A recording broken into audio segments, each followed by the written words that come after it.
இனி வருகின்ற நாட்கள் அனைத்தும் நிச்சயம் முருகப்பெருமானின் அருளால் நல்ல நாளாக மாறப்போகுதுங்க.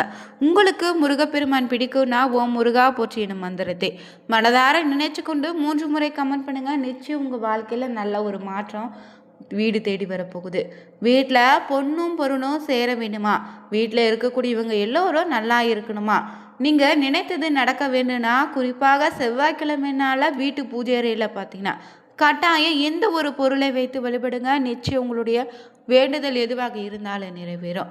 குறிப்பாக செவ்வாய்க்கிழமை ஏன் பூஜை அறையில் இந்த வழிபாடு செய்யணும், செவ்வாய்க்கிழமையில் வழிபாடு செய்யும் போது என்ன மாதிரி விஷயங்களை செய்யணும் செய்யக்கூடாது, முருகனுக்கு உகந்த இந்த செவ்வாய்க்கிழமைனால எந்த முறையில் தீபம் ஏற்றி வழிபட்டா நம்மளுடைய வேண்டுதல் நிறைவேறுன்னு தெரிஞ்சுக்க வீடியோவை கடைசி வரைக்கும் ஸ்கிப் பண்ணாமல் பாருங்கள். மேலும் நீங்கள் புதியவராக இருந்தீங்கன்னா மறக்காமல் சேனலை சப்ஸ்கிரைப் பண்ணிவிட்டு கூடவே இருக்க பெல் பட்டனை கிளிக் பண்ணிக்கோங்க. வாங்க வீடியோக்குள்ளே போகலாம்.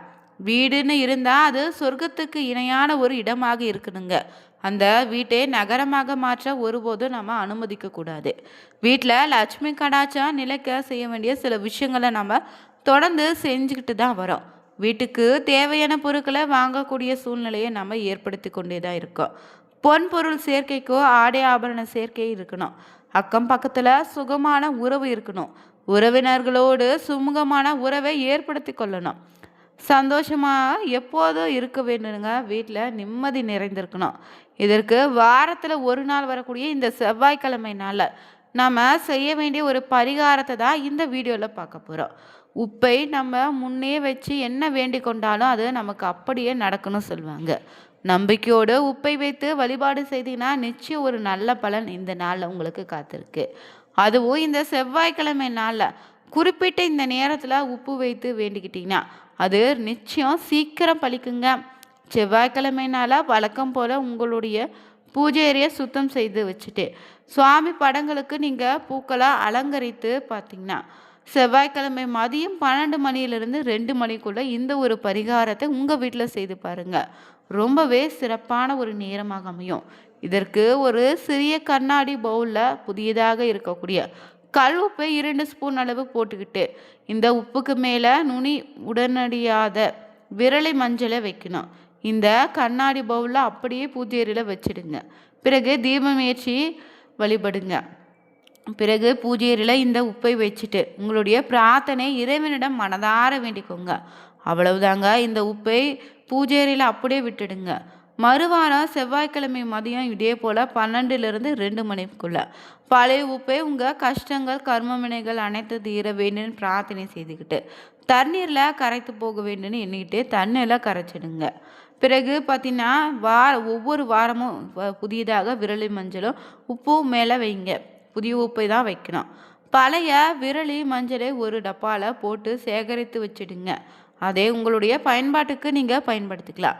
இல்லைன்னா அதை இழைத்து முகத்தில் பூசிக்கலாங்க. மஞ்சள் பொடியாக செய்து பூஜை புனஸ்காரங்களை கூட நீங்கள் பயன்படுத்திக்கோங்க.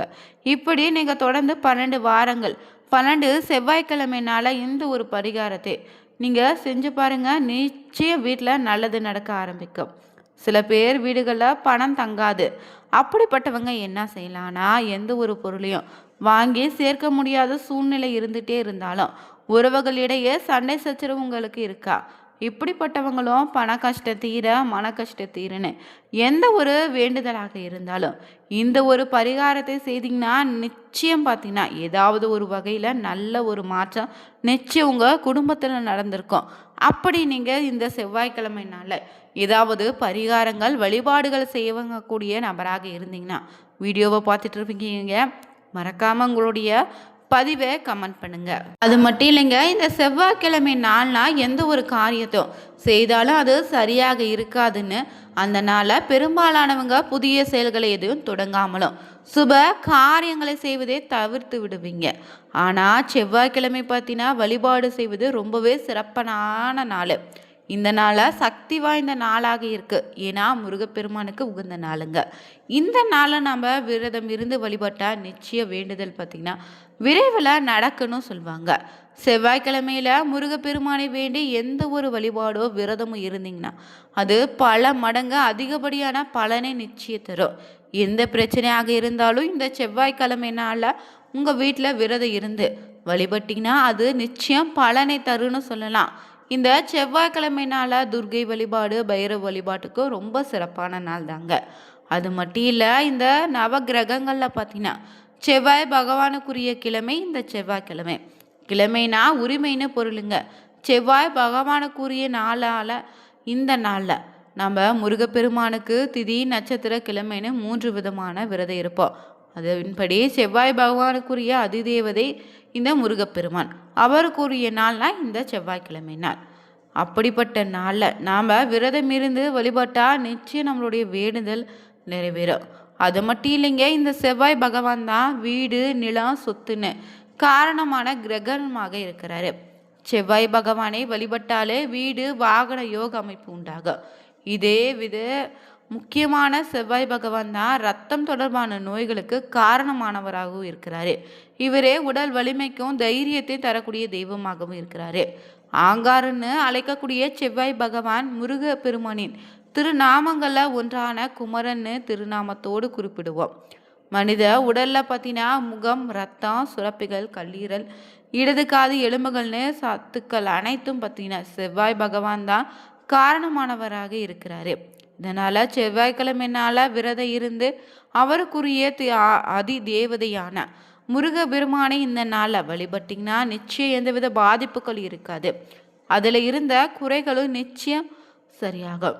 அதோடு இந்த செவ்வாய்க்கிழமை நாளில் செவ்வாய் ஓரை நேரமான காலை 6 மணியிலிருந்து 7 மணி வரையிலான காலத்தில் செய்யும் போது அதற்கு விரைவான பலன் உண்டு. என்ன நினைத்து இந்த ஒரு வழிபாட்டை செய்கிறீங்களோ அந்த வேண்டுதல் நிச்சயம் நிறைவேறுங்க. அதோடு நிச்சயம் உங்கள் வாழ்க்கையில் ஏற்றம் உண்டாகும், வாழ்க்கையும் சிறப்பாக மாறுங்க. இந்த ஒரு நாளை பற்றினா உங்களுடைய வேண்டுதல் நிறைவேற வீட்டு பூஜை அறையில் வெற்றிலையில் தீபம் ஏற்றி வழிபடுங்க. இந்த செவ்வாய்க்கிழமை நாளில் காலையில் எழுந்து குளிச்சுட்டு வீட்டில் இருக்கக்கூடிய பூஜை அறையில் வழக்கம் போல் நீங்கள் விளக்கு ஏற்றி வைத்து வழிபடுங்க. பிறகு ஒரு தட்டில் எடுத்துக்கிட்டு அது பார்த்திங்கன்னா பிளாஸ்டிக் எவசில்வர் தட்டு இல்லாமல் மற்ற உலோகங்களாலான தட்டுகளை பயன்படுத்திக்கோங்க.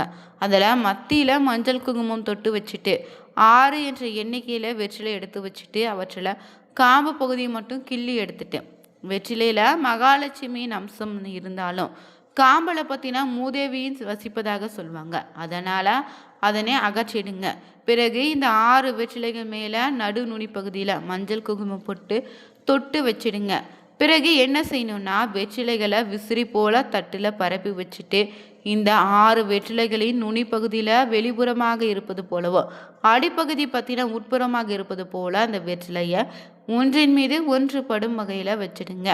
பிறகு இந்த 6 வெற்றிலைகளிலும் பூ வச்சு மத்தியில் ஒரு அகல் விளக்கு வைத்து நெய்யிலேனா நல்லெண்ணெய் ஊற்றி விளக்கேற்றி அந்த விளக்கில் கிள்ளி வைத்த வெற்றிலை காம்புகளையும் போட்டு விளக்கேற்றணும். பிறகு இந்த 6 வெற்றிலைகளும் படுமகில விளக்கை வைத்து வழிபடுங்க. பிறகு இந்த நாளை முருகப்பெருமானை நினைச்சு மனதார உங்கள் வீட்டு பூஜையில் தீபம் ஏற்றி வழிபட்டால் வீட்டில் எப்படிப்பட்ட பிரச்சனையாக விளங்கிடும் கஷ்டங்களும் தீர்ந்துடுங்க. உங்களுடைய வேண்டுதல் பார்த்தீங்கன்னா நிச்சயம் நிறைவேறிடுங்க. பொதுவாகவே பார்த்தீங்கன்னா நம்முடைய வீட்டு பூஜையை அழகாகவும் சுத்தமாகவும் பராமரித்தாலே வீட்டில் எப்போதும் லட்சுமி கடாட்சம் நிறைந்திருக்குன்னு சொல்லுவாங்க. தெய்வங்களுடைய பரிபூர்ண அருள் நமக்கு கிடைக்கணும்னா, நமக்கு எந்த பிரச்சனை இருந்தாலும் சரியாகணும்னா பூஜையறை நம்ம எப்படி பராமரிக்கிறோன்னு ஒரு சில விஷயங்கள் இருக்குது. அப்படி பூஜையறையில் செய்யக்கூடாது முக்கியமான 8 தவறுகளை தெரிஞ்சுக்கோங்க. பூஜையறையை எப்போதும் பளிச்சுன்னு வெளிச்சம் சூழ்ந்ததாக இருக்கணும்.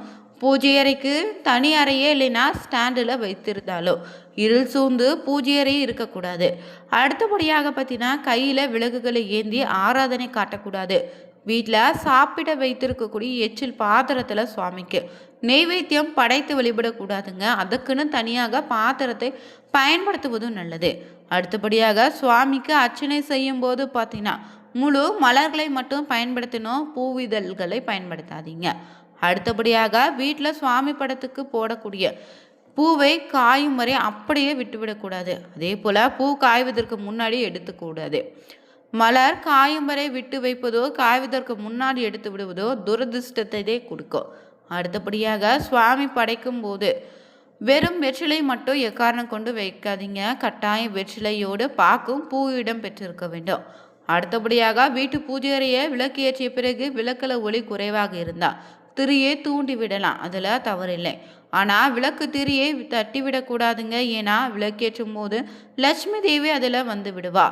ஆகவே திரியை தட்டி விடும் போது அது அபசகுணமாக சொல்வாங்க. அடுத்தபடியாக வீட்டு பூஜை அறைய நின்று கொண்டு எதிர்மறையான வார்த்தைகளை பேசுவதை தவிர்க்க பாருங்க. அதே போல் பூஜை அறையில் விளக்கேற்றும் போது கட்டாயம் 2 விளக்குகளை ஏற்றணும். 2மே கஜலட்சுமி விளக்கு இல்லைன்னா காமாட்சியன் விளக்கு எதுவாக இருந்தாலும் பரவாயில்ல.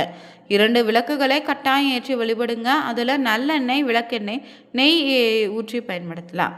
இந்த வீடியோ பதிவில் செவ்வாய்க்கிழமை நாளில் எந்த முறையில் விரதம் இருந்து வழிபட்டால் நம்மளுடைய வேண்டுதல் நிறைவேறும்னு தெரிஞ்சுக்கொண்டோம். இந்த வீடியோ பதிவு பிடிச்சிருந்தால் லைக் பண்ணுங்கள், ஷேர் பண்ணுங்கள், கமெண்ட் பண்ணுங்கள். மறக்காமல் சேனலை